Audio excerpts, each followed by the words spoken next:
Daniel, capítulo de número 4.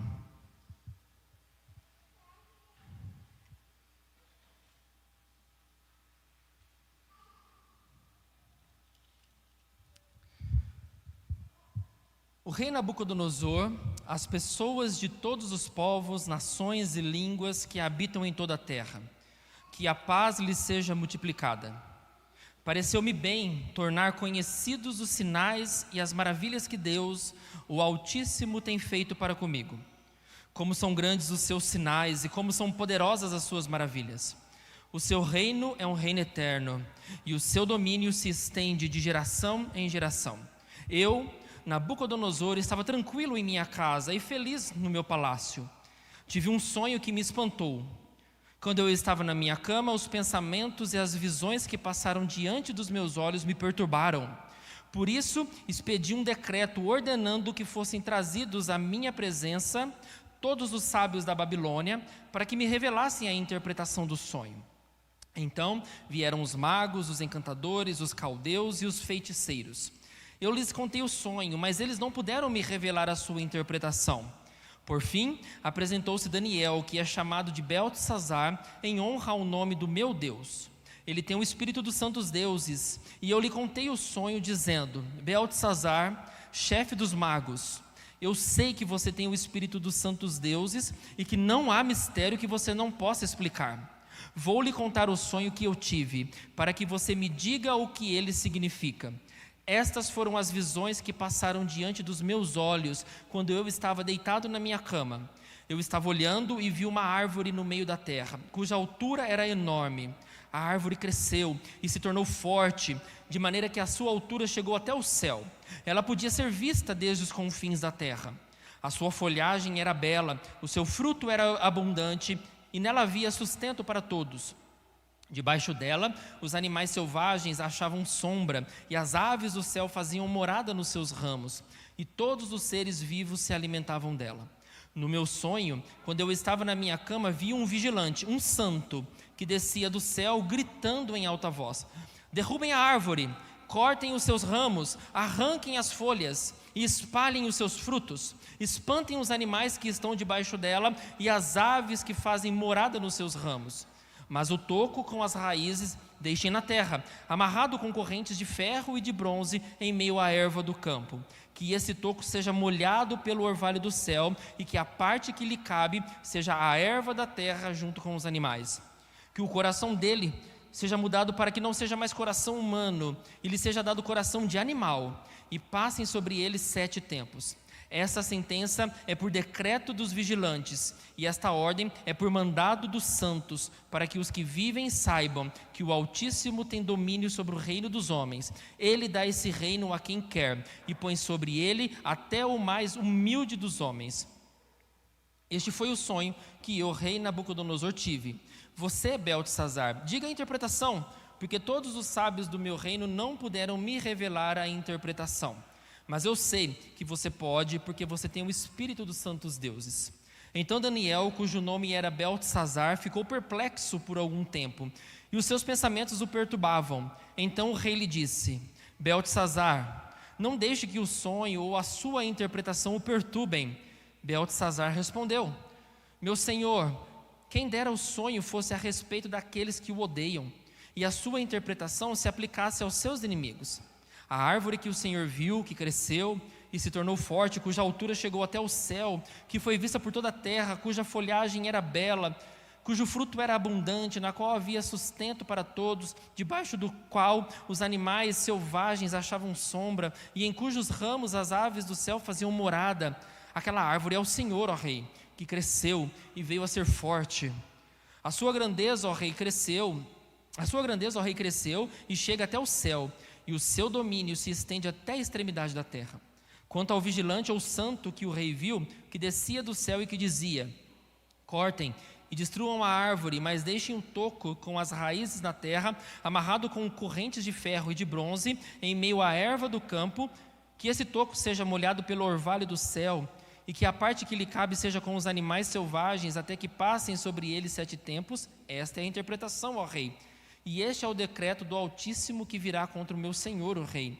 O Senhor será expulso do meio das pessoas, e a sua morada será com os animais selvagens. O Senhor comerá capim como os bois, e será molhado pelo orvalho do céu. E passarão 7 tempos até que o Senhor, ó Rei, reconheça que o Altíssimo tem domínio sobre os reinos do mundo e os dá a quem Ele quer. Quanto ao que foi dito, que se deixasse o toco da árvore com as suas raízes, isto significa que o seu reino voltará a ser seu, depois que o Senhor tiver reconhecido que o céu domina. Portanto, ó Rei, aceite o meu conselho, abandone os seus pecados praticando a justiça e acabe com as suas iniquidades, usando de misericórdia para com os pobres. Assim talvez a sua tranquilidade se prolongue. Tudo isso, de fato, aconteceu com o rei Nabucodonosor. Passados 12 meses, quando estava passeando no terraço do palácio real da cidade da Babilônia, o rei disse: não é esta a grande Babilônia que eu construí para a casa real, com o meu grandioso poder e para a glória da minha majestade? Enquanto o rei ainda falava, veio uma voz do céu que disse: a você, rei Nabucodonosor, se anuncia o seguinte: este reino lhe foi tirado.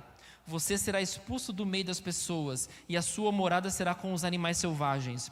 Você comerá capim como os bois, e passarão 7 tempos até que você reconheça que o Altíssimo tem domínio sobre os reinos do mundo e os dá a quem Ele quer. No mesmo instante se cumpriu a palavra sobre Nabucodonosor. Ele foi expulso do meio das pessoas e começou a comer capim como os bois. O seu corpo foi molhado pelo orvalho do céu, até que lhe cresceram os cabelos como as penas da águia e as suas unhas como as garras das aves. Mas ao fim daqueles dias, eu, Nabucodonosor, levantei os olhos ao céu e recuperei o entendimento. Então eu bendisse o Altíssimo e louvei e glorifiquei aquele que vive para sempre. O seu domínio é eterno e o seu reino se estende de geração em geração. Todos os moradores da terra são considerados como nada, e o Altíssimo faz o que quer com o exército do céu e com os moradores da terra. Não há quem possa deter a sua mão, nem questionar o que ele faz. Nesse tempo, recuperei o entendimento, e para a dignidade do meu reino, recuperei também a minha majestade e o meu resplendor. Os meus conselheiros e os homens importantes vieram me procurar. Fui restabelecido no meu reino, e a minha grandeza se tornou ainda maior. Agora eu, Nabucodonosor, louvo, engrandeço e glorifico o Rei do céu, porque todas as suas obras são verdadeiras e os seus caminhos são justos. Ele tem poder para humilhar os orgulhosos. Amém. Oremos mais uma vez. Obrigado, Deus, obrigado por tudo que já fizemos aqui nessa noite, bendizendo e louvando ao Senhor. E pedimos, Deus, ainda mais que o Senhor continue nos sustentando e nos dando o alimento do céu, para que possamos compreender a palavra do Senhor e que a Tua palavra possa nos ferir para nos tornar melhores, para ferir o nosso orgulho, ferir o nosso coração corrompido, ferir, ó Deus, nós que muitas vezes achamos que somos bons e melhores. Que a Tua palavra cumpra exatamente assim como foi com Nabucodonosor, que também seja assim, disciplina para nós, para crescermos e adorarmos e bendizermos o nome do Senhor. Eu oro em nome de Cristo, amém. Carlos Drummond de Andrade, um importante poeta, ele escreveu um poema intitulado No Meio do Caminho. Esse poema foi publicado a primeira vez em 1927. E apesar desse poema ser com versos bastante simples e repetitivos, Carlos Drummond conseguiu reproduzir de certa forma com clareza a trajetória humana. Pedras no meio do caminho. E nós contamos com isso. Sabemos que o trajeto da vida é difícil, o caminho da vida não é sempre fácil. Conta com muitas pedras no meio do caminho e isso cansa. Às vezes nós nos sentimos cansados de andar por entre os pedregulhos. Mas apesar de tudo, sabemos que todas essas coisas ficam impregnadas na nossa memória e que ensinam lições preciosas. E o poema é o seguinte: no meio do caminho. No meio do caminho tinha uma pedra no meio do caminho. Tinha uma pedra no meio do caminho, tinha uma pedra. Nunca me esquecerei desse acontecimento na vida de minhas retinas tão fatigadas. Nunca me esquecerei que no meio do caminho tinha uma pedra. Tinha uma pedra no meio do caminho tinha uma pedra. É um poema bastante simplista e muitos até acham ele bem bobo, por causa da sua muita repetição. Mas ele fala alguma inverdade aqui? De maneira nenhuma. Ele tenta compreender como é a nossa vida. E a nossa vida conta com pedras no meio do caminho. E o capítulo 4 de Daniel também fala de um caminhar, fala de uma trajetória com pedras no caminho. E esse caminho cheio de pedras tem um objetivo, que é levar alguém do orgulho para a humildade. E quando a gente começa a ler o capítulo de número 4, a gente percebe que ele começa com adoração, começa com louvor ao nome do Senhor. É possível a gente acreditar que pelo menos esses 3 primeiros versos de Daniel 4 faça mais sentido se fosse continuação do capítulo de número 3, porque ele começa dizendo assim: o rei Nabucodonosor, as pessoas de todos os povos, nações e línguas que habitem em toda a terra.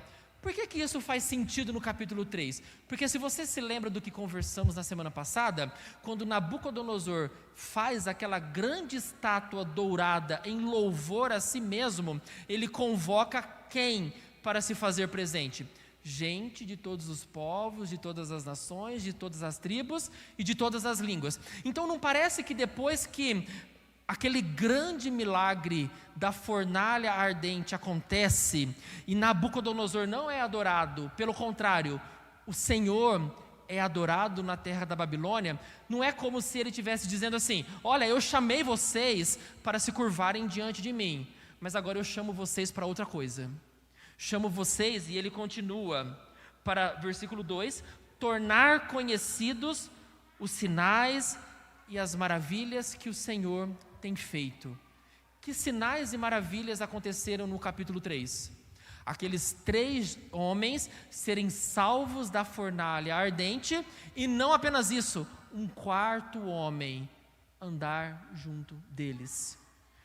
Podemos entender então esses 3 primeiros versos como sendo uma continuidade do capítulo 3, mas não é. Não é, por quê?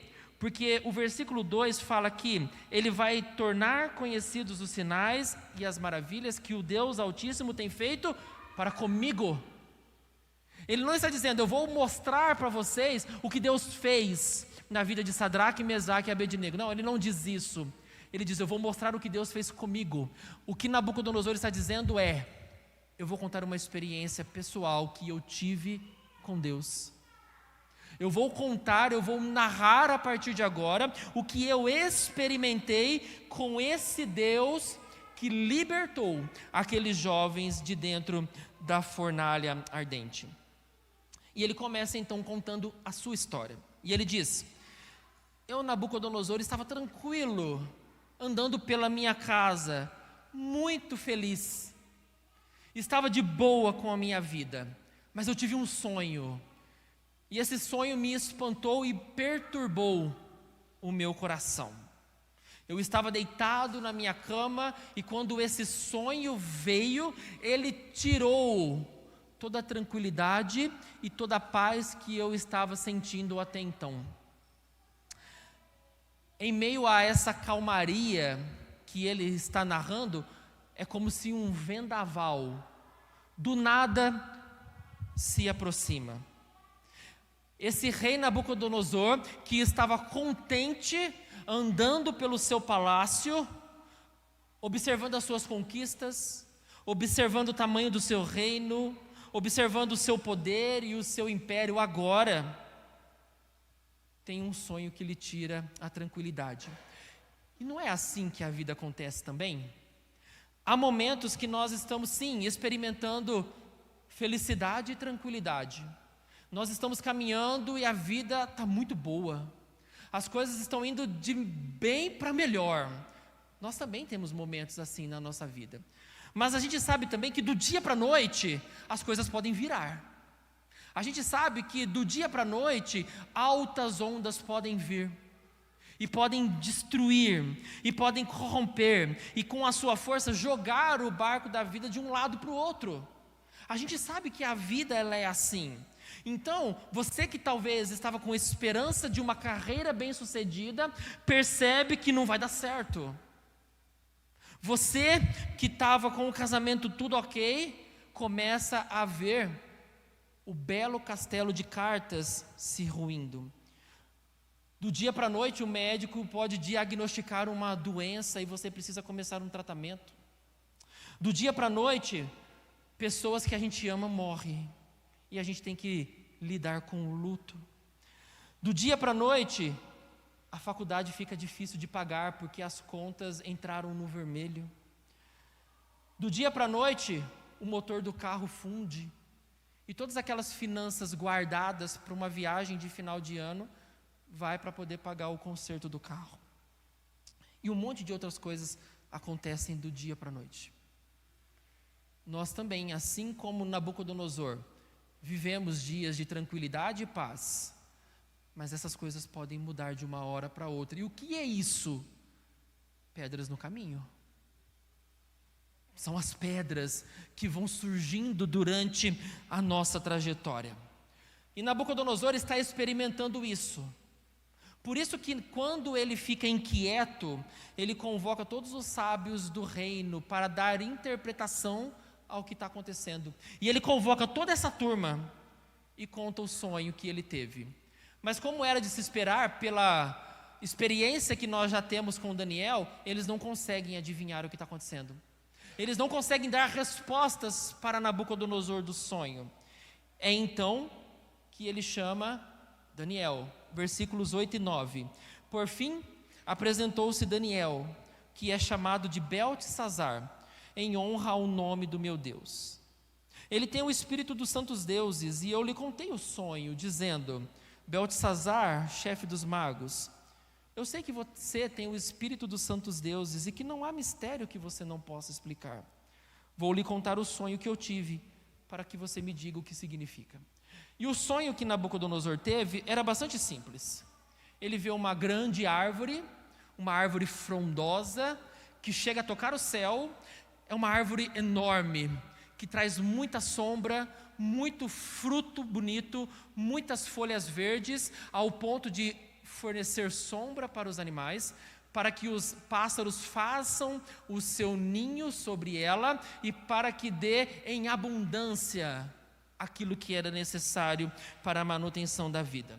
Mas, enquanto ele fica admirado com essa alta árvore, um vigilante /santo desce do céu dizendo: espantem os pássaros, tirem os animais, arranquem os seus frutos, façam as suas folhas caírem, cortem essa árvore, mas deixe apenas o toco. E esse toco vai ser amarrado com correntes e com bronze. Simples o sonho que ele teve. E quando Daniel ouve do próprio rei o sonho, o texto diz que ele fica perplexo. Daniel não fica perplexo só por causa do sonho, mas ele fica ainda tão perplexo porque o que ele vai dizer não é em favor do rei, mas é contra a pessoa de Nabucodonosor. E às vezes nós vamos ter que lidar com essa situação. Deus vai nos mandar falar coisas para pessoas que a gente vai pensar assim: não vai dar, Deus, eu vou falar com o prefeito, eu vou falar com o presidente da república, eu vou falar com a rainha Elizabeth, eu vou falar com os poderosos, eu vou falar com o Ratinho Júnior, eu vou falar com o meu chefe, que ele está fazendo coisa errada e que o Senhor está mandando eu alertá-lo. Qual seria a nossa reação normal? Tranquilo? Não, pode deixar que marca uma reunião que eu vou falar na cara dele o que eu tenho que falar. É assim, Josélia, que a turma chega para a Josélia? Eu vou falar com a Josélia, deixa eu me preparar, né? A Carol foi funcionária, ela sabe, preciso ter aí um cuidado para falar com a Josélia, para eu não levar né? A gente vai como?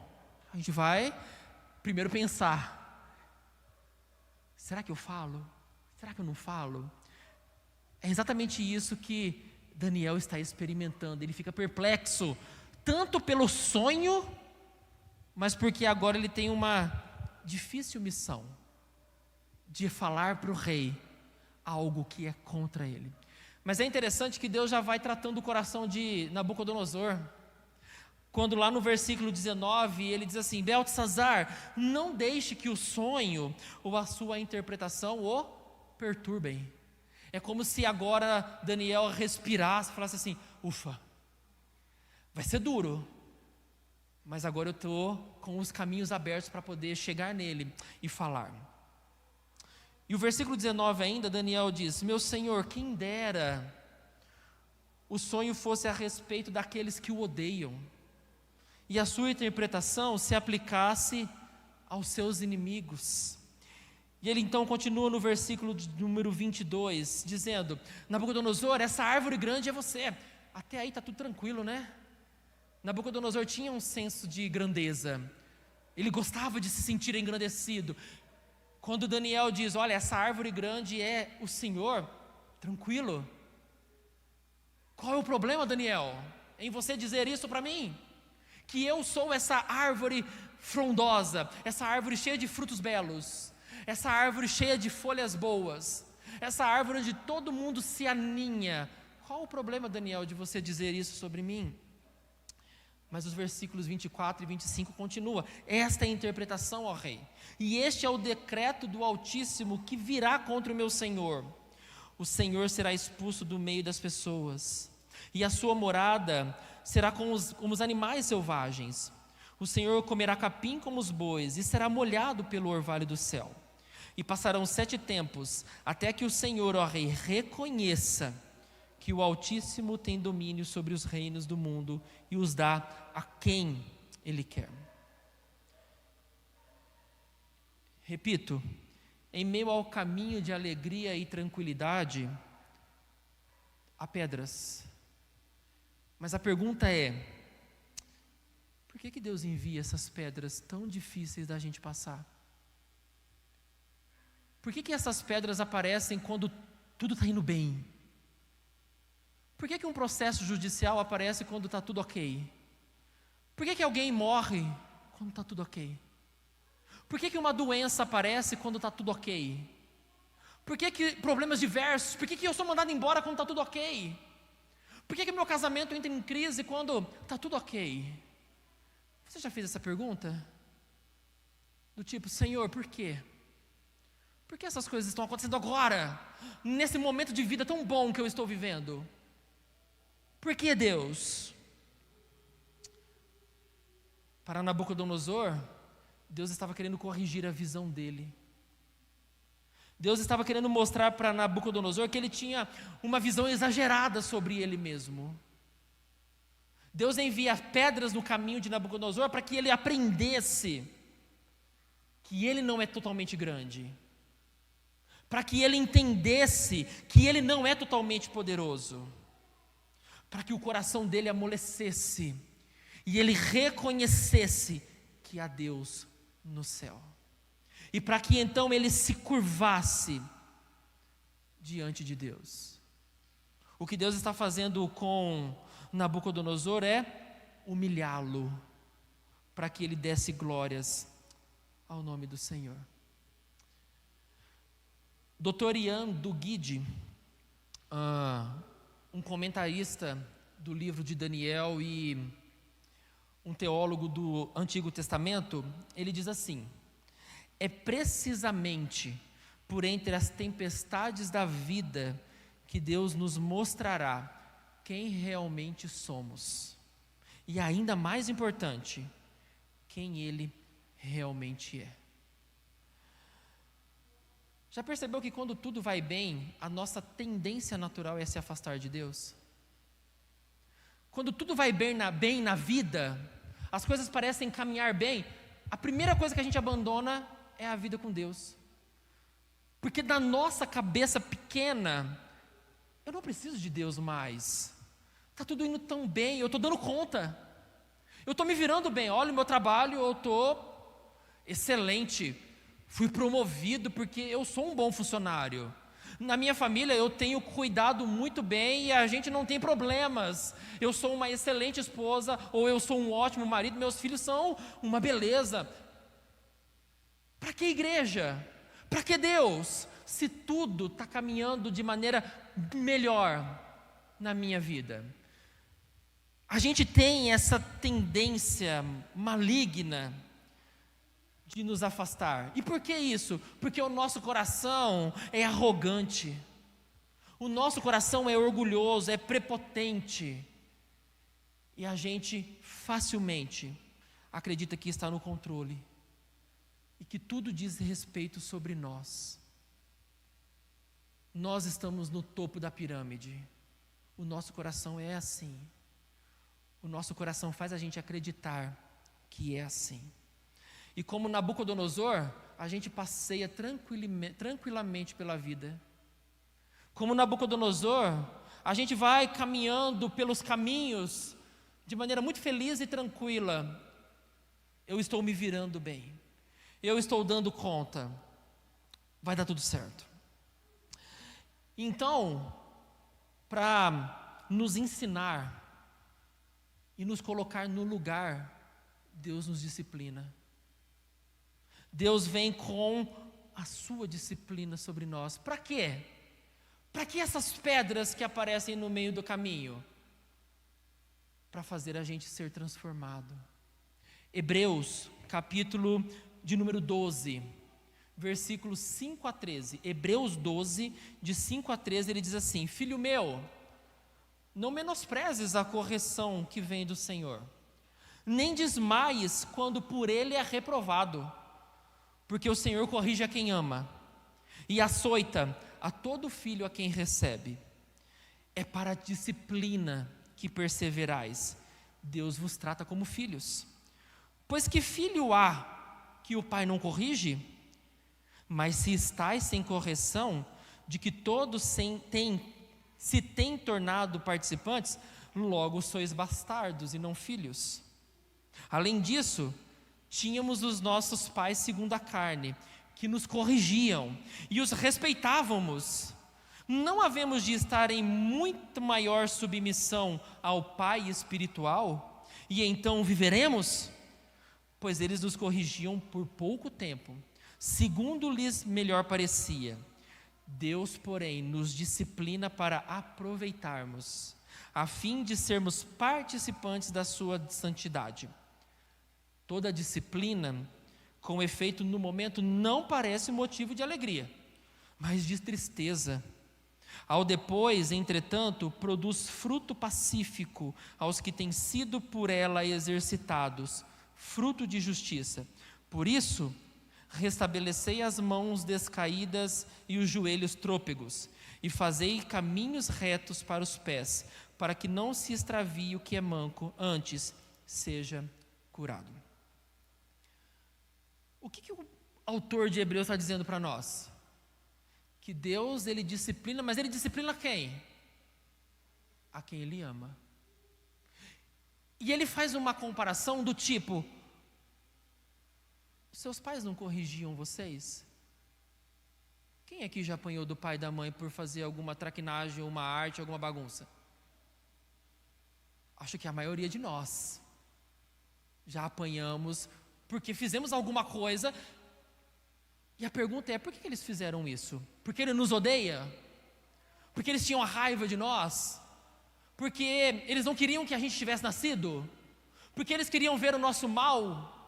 Pelo contrário, agora que a gente é adulto, a gente fala: eu entendo, mãe, eu entendo, pai, o que vocês faziam. Não era porque vocês me odiavam, era porque vocês me amavam e queriam me fazer trilhar caminhos retos. E então o autor de Hebreus diz: se eles faziam isso por pouco tempo, imagine Deus, que ama vocês e que quer ver vocês trilharem caminhos de santidade, de justiça e de frutos perfeitos. Mas Ele também faz uma advertência: se vocês não são disciplinados, vocês não são filhos, logo vocês são bastardos, ou seja, são filhos sem pai. Percebam que o autor de Hebreus está afirmando para nós é que Deus executa disciplina sobre a nossa vida. É que Deus age assim.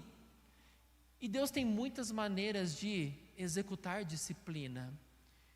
E uma delas é o sofrimento. Por isso que eu disse no começo que a nossa tendência natural é perguntar: por que eu estou sofrendo? Lembram-se dos discípulos que perguntaram para Jesus: por que esse homem é cego? Quem pecou? O pai dele ou ele? Essas são perguntas nossas.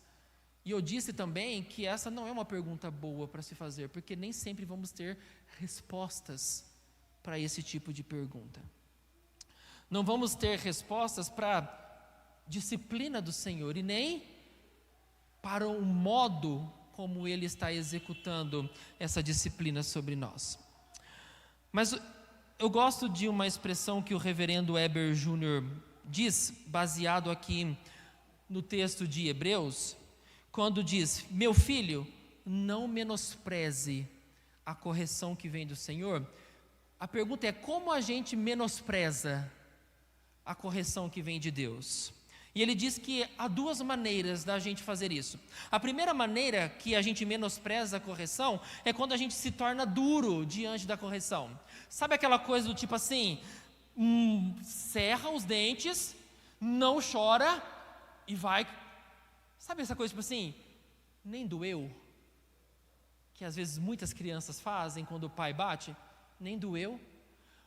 Às vezes a gente age na disciplina de Deus assim, tão endurecidos que a gente olha para o que Deus está fazendo e a gente fala assim, nem doeu, e segue a vida.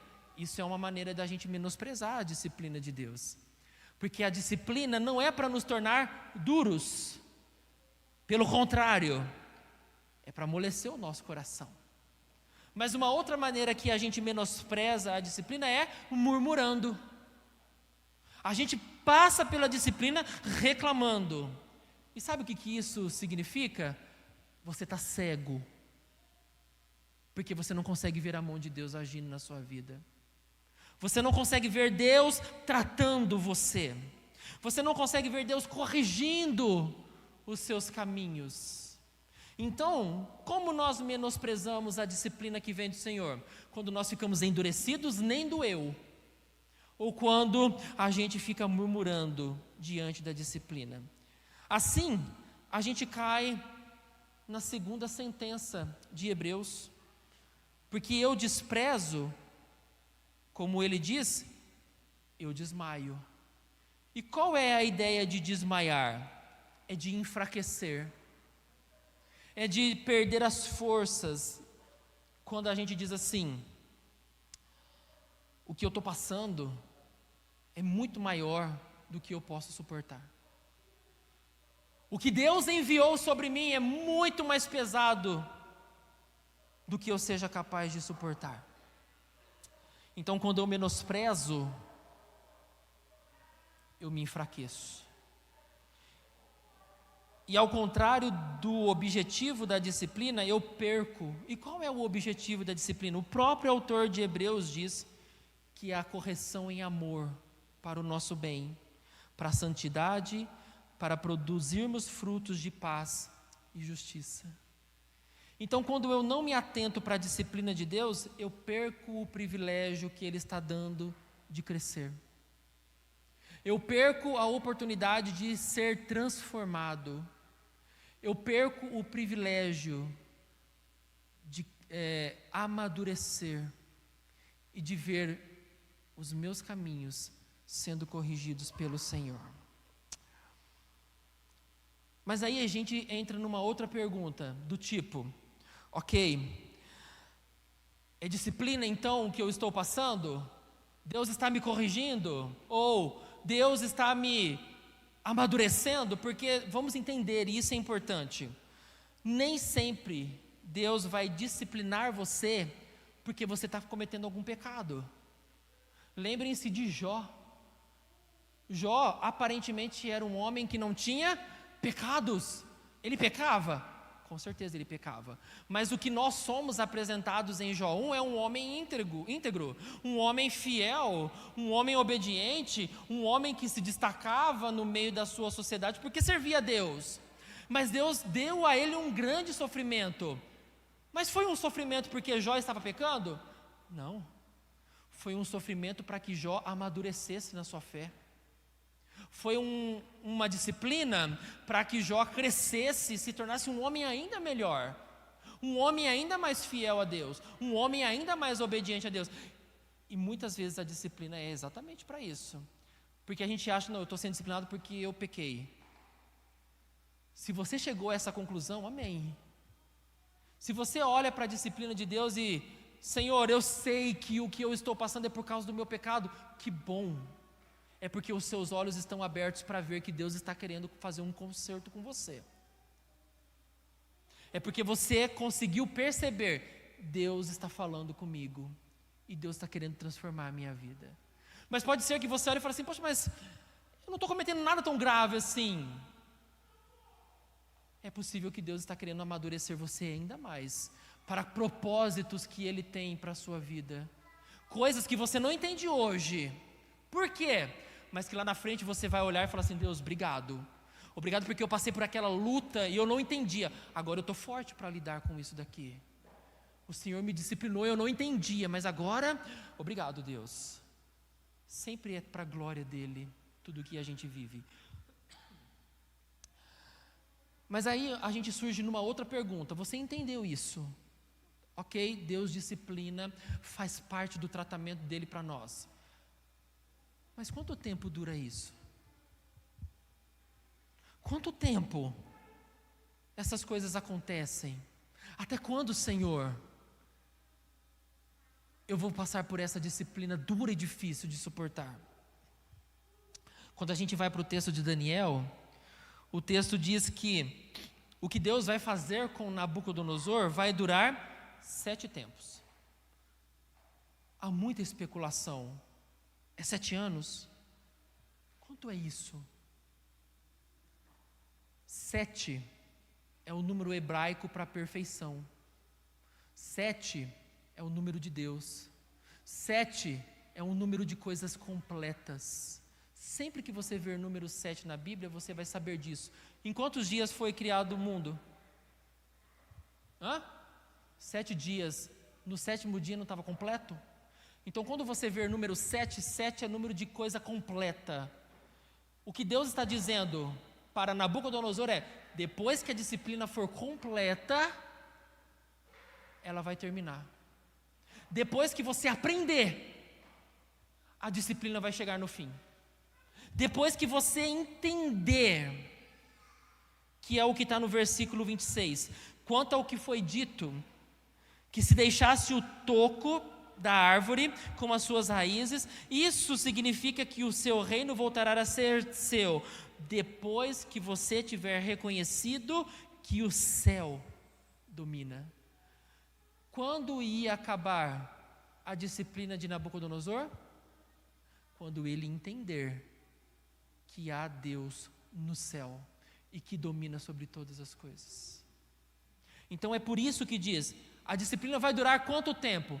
Até a gente aprender, até que a gente entenda quem é Deus, até que o nosso coração amoleça, até que a gente deixe de ser arrogante, até que a gente deixe de ser prepotente, até que a gente consiga dizer não para o pecado, até que os nossos caminhos sejam corrigidos. Até lá, a gente vai ser disciplinado pelo Senhor. Então a gente entende que a correção de Deus tem prazo de validade. E qual é o prazo de validade? Até que o objetivo dele seja cumprido e ele seja louvado. Mas o texto ainda diz mais sobre esse toco que vai restar. Lembra-se na interpretação de Daniel? Vamos cortar a árvore, mas deixa um toco. Esse toco vai ficar ali. Por quê? Para poder mostrar que ainda há esperança. Você não vai ser de todo destruído. Você não vai ser extirpado da face da terra. Ainda vai ficar ali algo que eu posso fazer brotar de novo. Já teve a sensação de que já aconteceu isso com você também? Quando você sente que está em pedaços e você olha e fala: não dá mais para consertar isso. Não tem mais jeito, Senhor, agora eu estou despedaçado. Eu estou depenado. O que vai restar aqui? E Deus olha e diz: eu posso reconstruir você. Eu posso levantar você. Eu posso restaurar você. A nossa esperança não está em nós. Isso quebra o nosso orgulho. Porque quando a gente olha, isso aqui é só um toco, não serve para nada. Mas Deus olha para o toco e diz: eu posso fazer isso se tornar árvore de novo. Olha para o vaso quebrado e Deus pode dizer: eu posso refazer esse vaso de novo. Porque a nossa esperança está nele e não em nós. E isso vem exatamente para nos esmagar, para que a gente reconheça que existe Deus. Mas percebam que depois de dizer isso, Deus ainda dá uma oportunidade. Olha comigo o versículo de número 27. Depois que Daniel dá essa interpretação, que nos faz entender por que ele ficou perplexo, olha o que ele diz: portanto, ó rei, aceite o meu conselho, abandone os seus pecados, pratique a justiça e acabe com as suas iniquidades, usando de misericórdia para com os pobres. Assim talvez a sua tranquilidade se prolongue. O que Deus está dando aqui para Nabucodonosor? Uma oportunidade. Não quer passar pela disciplina? Volte-se para mim. Não quer sentir na pele a dor da correção de Deus? Abandone os seus pecados. Faz o que é justo. Ajude o seu próximo. Pode ser que a sua tranquilidade se prolongue. E quando eu estava meditando sobre esse verso, eu lembrei que Deus nos dá também uma oportunidade. E essa oportunidade está lá em 2 Crônicas 7,14. Se o meu povo, que se chama pelo meu nome, se humilhar, orar, me buscar e se converter dos seus maus caminhos, eu ouvirei dos céus, perdoarei os seus pecados e sararei a sua terra. Isso é promessa para quem? Para mim e para você.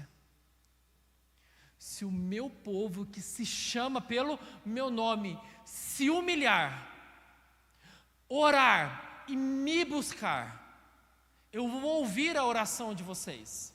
Eu vou perdoar o pecado de vocês. Vocês não vão precisar passar por essa disciplina. Eu vou sarar vocês. E eu vou restaurar a terra de vocês. Não temos desculpas, porque a palavra é muito clara para nós. A oportunidade está aqui. Busque, humilhe, ore, invoque ao Senhor. Ele ouve a nossa oração. Mas depois de um ano do que acontece, no versículo de número 30, Nabucodonosor está passeando pelo terraço do palácio e ele diz: não é esta a grande Babilônia que eu construí para a casa real com o meu grandioso poder e para a glória da minha majestade? Sabe aquela coisa tipo assim, acho que não vai acontecer não, demorou demais. Eu acho que Daniel estava equivocado e não aconteceu nada, passou um ano, estou tranquilo.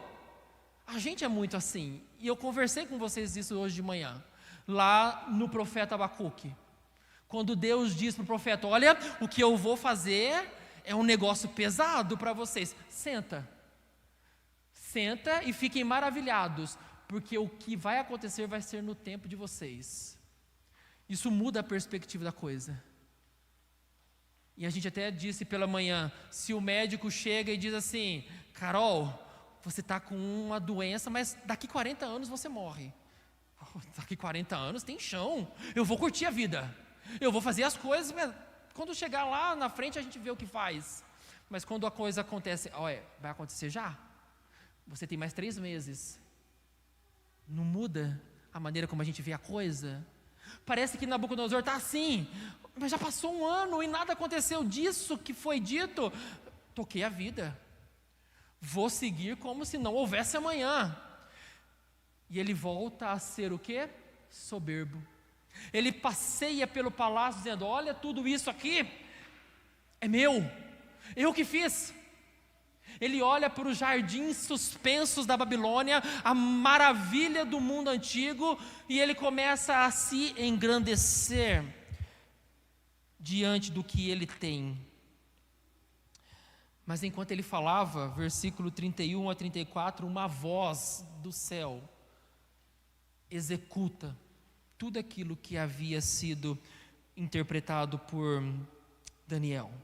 O reino é tirado, ele é expulso de entre as pessoas, ele passa a viver com os animais, come capim com os bois, e ele entra na disciplina de Deus, até que ele aprenda que o Altíssimo domina os reinos do mundo e dá a quem ele quer.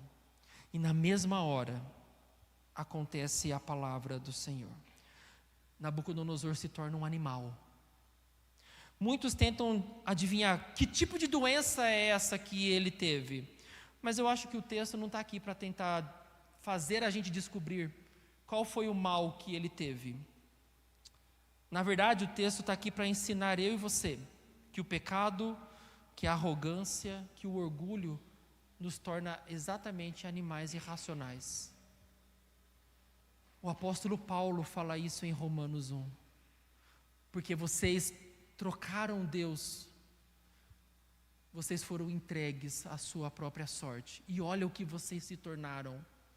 O pecado nos torna como se fôssemos animais, que não pensa, que age por instinto, que busca prazer desmedido. Isso não é coisa de gente racional, isso é coisa de irracional, coisa de animal.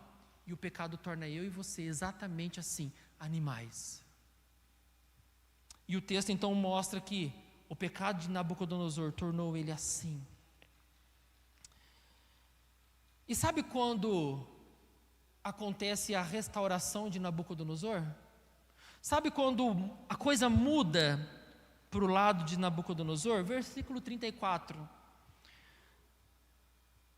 Mas ao fim daqueles dias, ou os dias que Deus estava me disciplinando, eu, Nabucodonosor, levantei os olhos ao céu. Sabe quando a coisa começou a mudar para o lado de Nabucodonosor? Quando ele parou de olhar para si mesmo. E agora ele não olha para si, ele olha para o céu. Ele para de olhar para ele como sendo o bambambam. E o texto continua: eu recuperei o entendimento quando eu olhei para o céu. Então eu bendisse o Altíssimo e louvei e glorifiquei aquele que vive para sempre. O seu domínio é eterno e o seu reino se estende de geração em geração. Todos os moradores da terra são considerados como nada.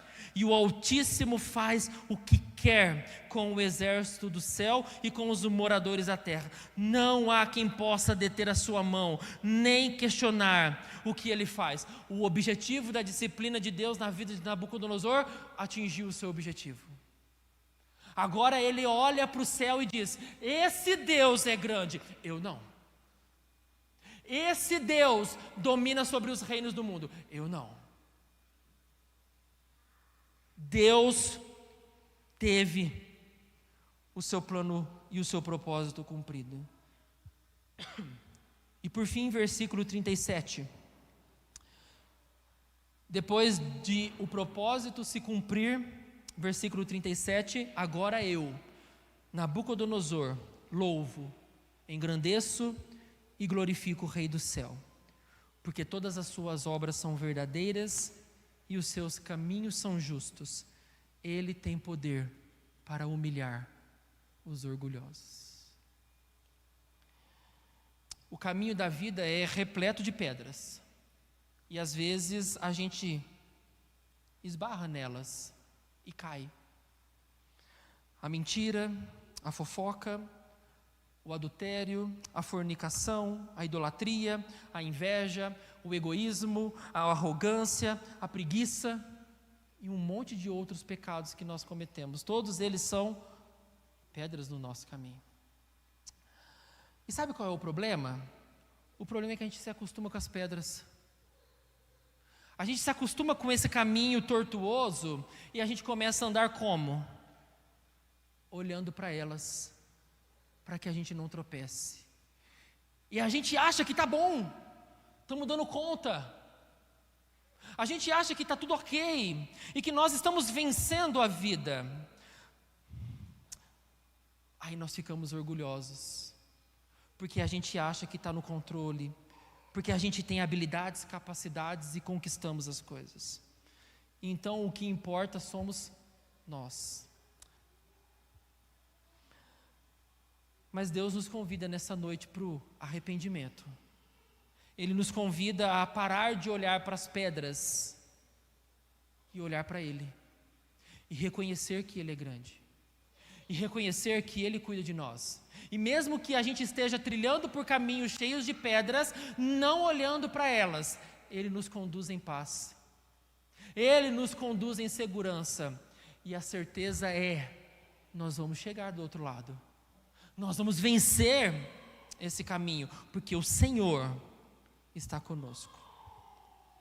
A disciplina, ela dói, ela machuca, ela fere, mas tudo isso é para que os nossos olhos se voltem para o céu e a gente reconheça que a nossa vida depende de Deus. Eu não sei qual é a disciplina que talvez você esteja vivendo, mas a certeza que nós temos é para produzir frutos na sua vida. Eu não sei os sofrimentos, as lutas, os dissabores, as crises, os problemas diversos que você está vivendo. Eu não sei. E pode ser que depois dessa mensagem você comece a identificar: Deus está me disciplinando, Deus está corrigindo a minha visão, Deus está me chamando para mais perto dEle, Deus está me chamando para mais comprometimento, Deus está querendo que eu tenha mais fome dEle, que eu tenha mais ansiedade por Ele, que eu busque mais a Ele. Se depois desse culto você sair daqui com essa visão, glória a Deus por isso, porque Deus está mostrando a você o que Ele está fazendo na sua vida, para louvor e glória do nome dEle.